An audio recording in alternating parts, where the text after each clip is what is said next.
Hey everyone, welcome to my fourth video of my Capstone project. Today I'll be talking about the first part of acid and bases.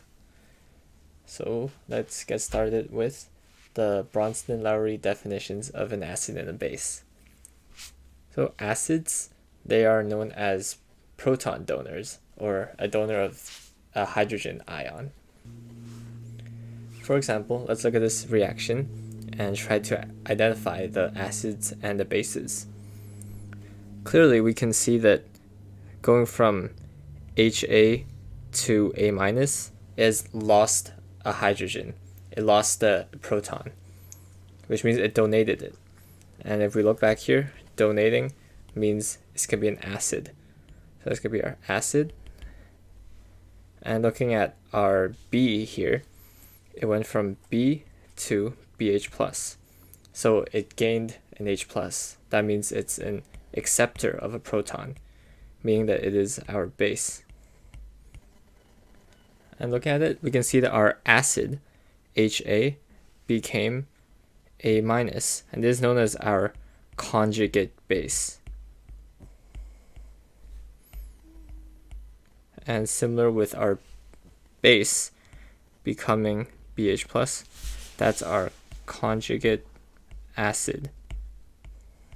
So in an acid and base reaction, the acid will have a conjugate base and the base will have a conjugate acid. Let's look at one more example and try to identify the acids and the bases. So what I see here is I have an NH3 ammonia on this side, and on the right side I have ammonium, NH4 plus. That's one proton more than NH3. So I know that here we gained one H plus. We gained a proton. And looking at water, it becomes our OH minus, and we see that it lost a proton.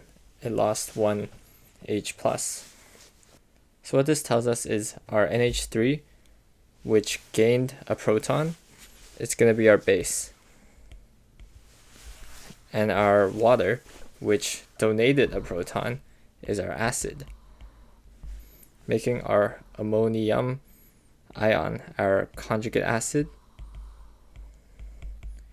and our OH minus our conjugate base.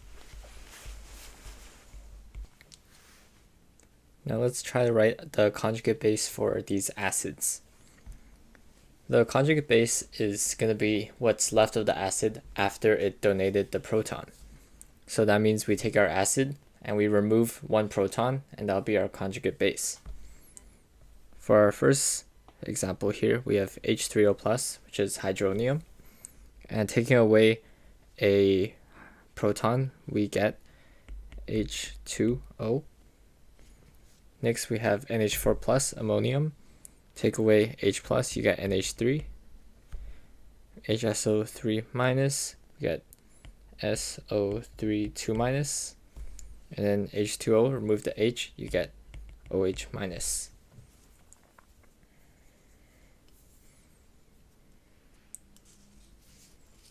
And since you are removing an H plus, which is positively charged by 1, you gotta subtract 1 from each of the charges. So you see, plus 1 became neutral, plus 1 became neutral, minus 1 became minus 2, and neutral became minus 1. And going the other way around, we can see that our conjugate acid is going to be what's left of the base after it accepts a proton. So we have SO2 2 minus, and after gaining a proton, we have HSO2 minus. And since we're gaining H plus, which is positive charged, we add to the charge by 1. HS minus becomes H2S, Cn minus becomes HCN, and OH minus becomes H2O. And you can see that we are adding 1 to the charge because we're adding a proton, which is positive charged by 1. Some acids can only donate one hydrogen, such as HCl, because there's only one hydrogen, and this is called monoprotic. Some, such as H2SO4, can donate 2 because there are 2 protons here. Those are called diprodic. And 3, same thing, triprodic. Sometimes you have substances that can be either an acid or a base, such as water, which is called amphiprodic, because you know that water could accept a proton, turning into H3O+, or it could donate a proton, becoming OH-. So it could go both ways. Let's talk about strong acids. Here are 6 examples of strong acids, and why they're strong is because they ionize fully into their components when put in water. For example, let's look at HCl. HCl will almost 100% go and become H+ and Cl-. And that's really efficient at donating protons. For example, if you put HCl in water, it's going to be a one-way arrow because you're going all the way to the products. It's going to force that hydrogen or proton onto the water, and you get H3O+ plus Cl-. And the important takeaway for strong acids for now is that you have a one-way arrow, not in equilibrium, like some other ones that we'll look at later. Make sure to memorize these strong acids. Similarly, you could have strong bases, which is usually alkali metal plus OH, such as NaOH or KOH. But sometimes you have weak acids and weak bases, and they don't dissociate fully. A common example is acetic acid or vinegar. It's CH3COOH. And this is a weak acid. That's why it's vinegar and we can eat it. And what happens is when you put it in water, like most things are, it doesn't fully become the products, which is why you have an equilibrium. So it doesn't fully go to that side, but it doesn't fully stay on that side either. So it is in equilibrium. And this is what we're going to be focusing on. The same goes for weak bases. For example, NH3 plus H2O. It's not going to fully accept all the protons that can be accepted. It's only going to go a little bit. So you have an equilibrium like this. And the reason why we're putting all of these substances in water when writing the equation is because most acid and bases that we're working with at this level are aqueous, and they have concentrations, which means they are in water, and this is what's happening. Now let's look at this table here, and it's called the relative strength of Bronston-Lowry acid and bases. Looking at this, on our left here we have our acids, and on the right we have our bases. And going up the table on the left, as you can see here, it gets stronger in terms of acids. So as you go up this way, acids get stronger. On the other side, as you go down this way, bases get stronger and acids get weaker. Up here we have our strong acids, and you can see that they're not in equilibrium. They're all one-way arrows, and then the rest here are in equilibrium. And down here we have our strong bases, and they're also one-way arrows, but they go the other way.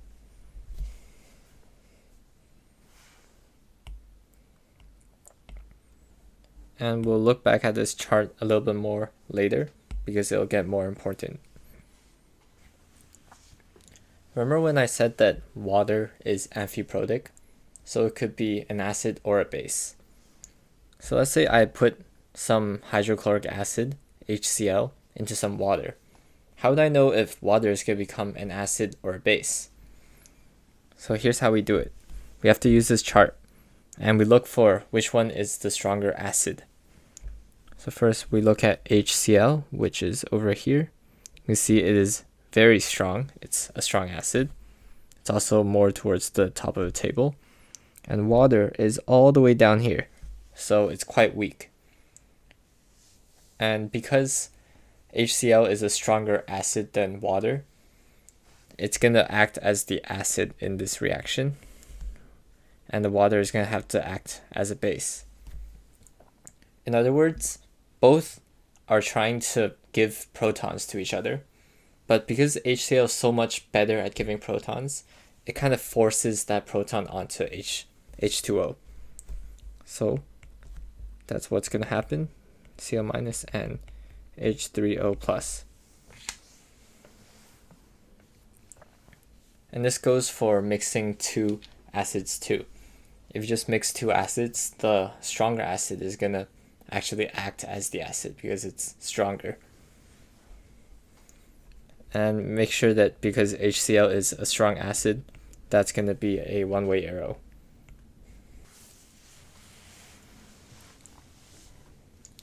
Now let's look at indicators.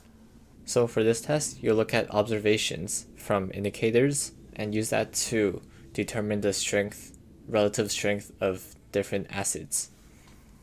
For example, we see this equilibrium here. You have our two acids here. You have our HA and we have our HIN3. Those are our acids because they have an H on them. And we know that IN3 right here, it's the conjugate base of HIN3, and it's going to be yellow, and HIN3 is red.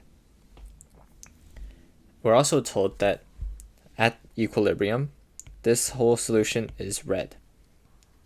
And what does that tell us? That tells us that this side of the reaction is favored more. So the reaction wants to go towards the products more than it wants to go to the reactants.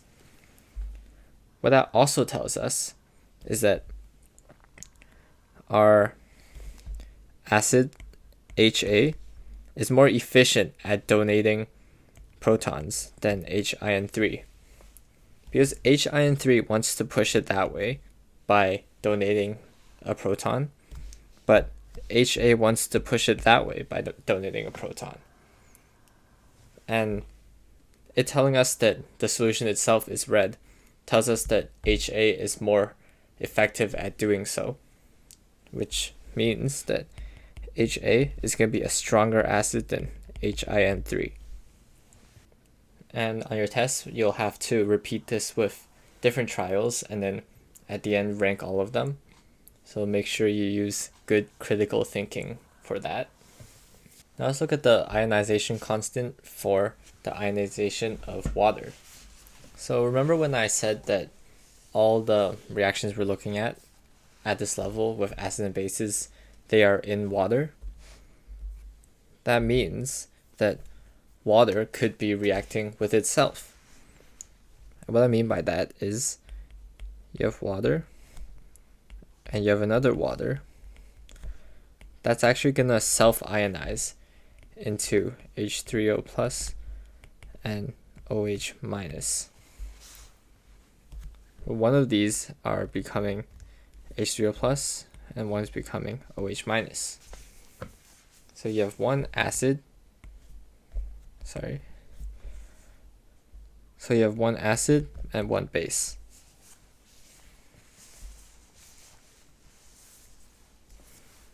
And what this means is that because our water is liquid and our ions are aqueous,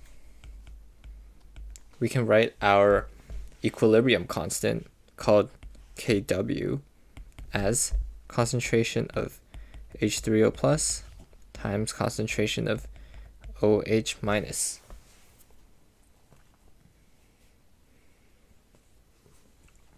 And at 25 degrees Celsius, that's equal to 1.0 times 10 to the negative 14, but only at 25 degrees Celsius.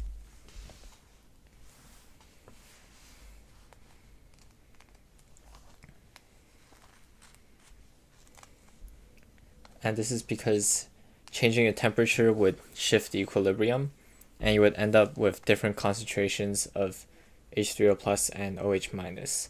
So increasing the temperature would actually make it ionize more, so your Kw would actually get bigger as you'll have more concentration of your ions. Another thing is, in this equilibrium, our hydronium concentration is going to be equal to our hydroxide concentration. The reason why people say water is neutral is because in water, the concentration of H3O plus is going to be equal to the concentration of OH minus. Doesn't matter if you have like a super high concentration of either one of them. As long as they're equal, then they kind of cancel out. It's neutral.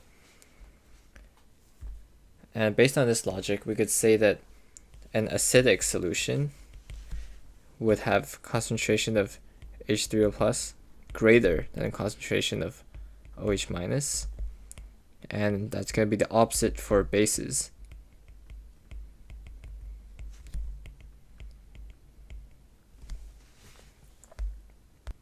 Even though increasing the temperature would cause the Kw to go up because you're making more products or more ions, the water will still stay neutral at all temperatures because the concentration of H3O plus will still be equal to OH minus. Let's try an example.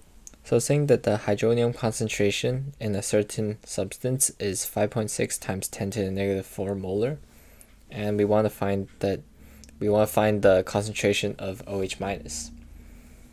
So assuming this is at 25 degrees Celsius, we can do this. We can say that our Kw is equal to our H3O plus times our OH minus.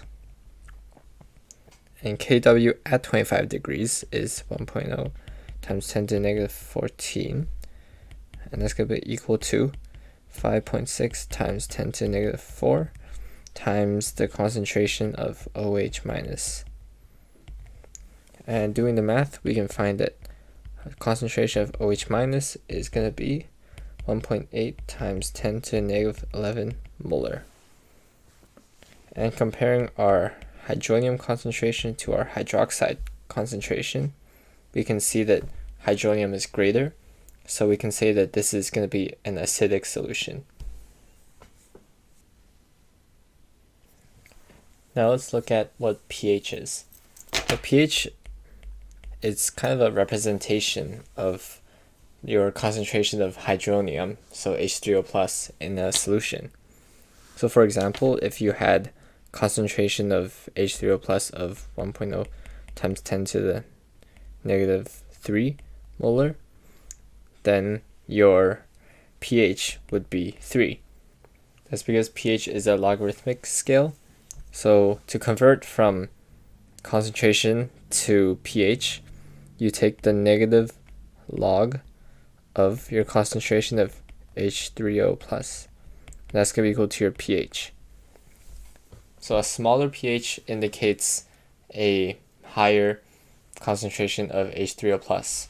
So that means more acidic.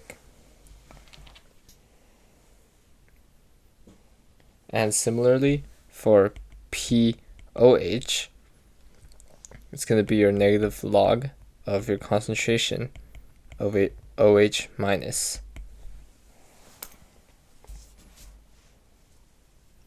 And the lower pOH indicates a stronger base or a weaker acid. One thing to note about pH and pOH is that only the digits after the decimal point count for sig figs. So for example, 3.00 would have 2 sig figs, whereas 7.1 would have 1 sig figs. Another relationship we have to look at is back with Kw again. So as you know, Kw is 1.0 times 10 to the negative 14. 14. That means, so that's equal to Kw. That means that pKw is going to be equal to negative log of Kw, which is equal to 14. And that's actually going to be equal to our pH plus pOH at 25 degrees Celsius. So at 25 degrees Celsius, the pH and the pOH must add up to 14. For example, if a substance had a pH of 4, then we know that its pOH is going to be 10. Now let's look at how to convert from pH or pOH back into the concentration of hydronium or hydroxide. When you want to go from pH to concentration, you do 10 to the negative and then your pH or pOH. Let's say you had a pH of 3, then your concentration of hydronium is equal to 10 to the negative 3 molar. So now we know how to convert from pH to pOH because we just make sure they both add up to your pKw, which in most cases is 14 if it's 25 degrees Celsius. We know how to go from pOH to your concentration of OH minus by doing 10 to the negative of your pOH. Same thing for pH. Going to concentration of hydronium. And going from hydronium to hydroxide, we learned earlier that Kw is equal to our hydronium concentration times hydroxide concentration, which is equal to 1.0 times 10 negative 14. And doing the math, we can find what they are. So now we know how to convert. Let's try this example here. It's telling us to find a pH of 0.020 molar NaOH solution. First, let's write our balance equation. So we have our NaOH. We know it's a strong base, so it's going to dissociate fully. So one-way arrow into Na plus and OH minus. And we see we have a 1-to-1 ratio between our NaOH and OH minus. So we know that because this used to be 0.20 molar, our OH minus is also going to be 0.20 molar. So now we have our concentration of OH minus, and that's equal to 0.020 molar. And now we have two different ways to do this.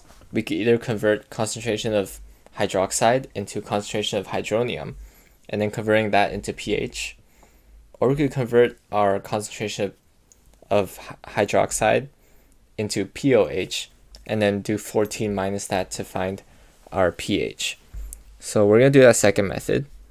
So we're going to find pOH. It's going to be equal to our negative log of 0.020, which is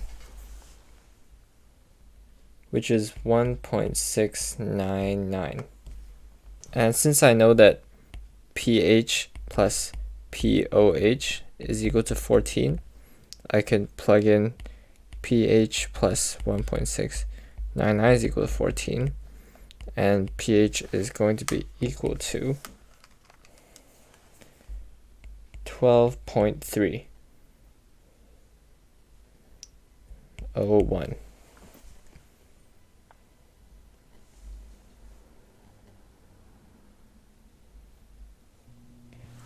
Let's try the other method. So we still start with concentration of hydroxide is 0.020 molar. This time let's convert into concentration of hydronium first. We know that 1.0 times 10 to the negative 14 is equal to our OH minus and H3O plus, equal to 0.020 times concentration of H3O plus. And doing the math, we have our hydronium concentration as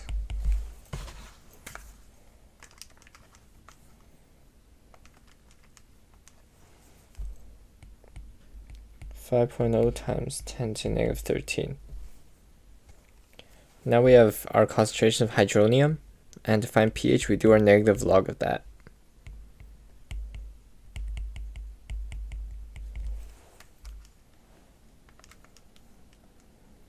And that gives us 12.30.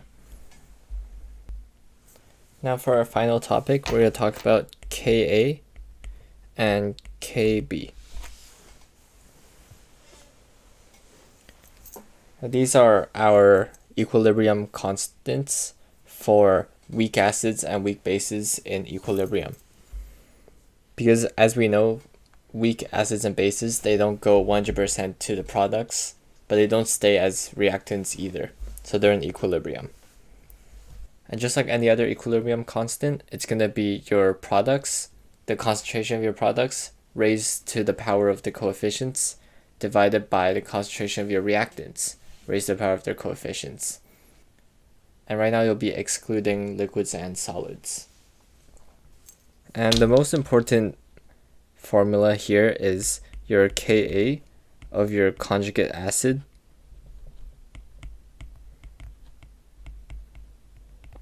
multiplied by your Kb of your conjugate base. It's going to be equal to your Kw. And this is useful because you can look at any reaction and you could look at the Ka and convert that to your Kb of the conjugate base. For example, you'd be given the Ka value of maybe the conjugate acid, and then you were told to find the Kb of the conjugate base. And you would use this formula. And the rest of the Kb stuff, it's pretty similar to your past equilibrium and solubility units, so I'm not going to go through that. You could wait for Mr. Shim to teach it. But it's very similar. Also, I'm tired. So, yeah, that'll be it. Okay, thanks for watching. Good luck.